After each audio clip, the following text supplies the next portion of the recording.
ஆதாயம்தான் முக்கியம்னு சொன்னா நான் பிஜேபிக்கு போயிருப்பேன். அதிகார தாகம் இருக்கும்னா நான் பிஜேபிக்கு போயிருப்பேன். ஜெயலலிதாவினுடைய மறைவிற்கு பிறகு நான் எடப்பாடி தலைமை ஏற்காதவன். எனக்கு அதிகாரமும் பணமும் ஆசை இருக்கும்னா நான் எடப்பாடியை ஏற்றுக்கொண்டிருப்பேன்.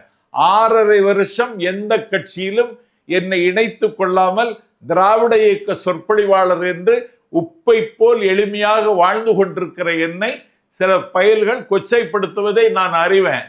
ஆனாலும் அதையும் தாண்டி விஜய் காலத்தின் தேவை, அவரை தமிழ்நாடு தாங்க போகிறது, நானும் தாங்குகிறேன். தவிகவுக்கும் திமுகவுக்கும் தான் போட்டின்னு சொன்னேன். அது உங்களுக்கு ஆத்திரத்து கிளம்பிச்சு. சுப்ரீம் கோர்ட் ஒரு சிபிஐ என்கொயரி கொடுத்த உடனே குமுதம் தமிழ்லேருந்து என்னை கேட்டாங்க. இது தவிகவுக்கு கிடைத்த வெற்றி. அடுத்த அடியை எடுத்து வைப்பதற்கு உச்சநீதிமன்றம் அவர்களுக்கு ஒரு வாசலை திறந்து வைத்திருக்கிறதுன்னு சொன்னேன். உடனே அறிவாலயத்திலேருந்து ரியாக்ஷன், என்ன துணி மாறுதுங்கிறாங்க.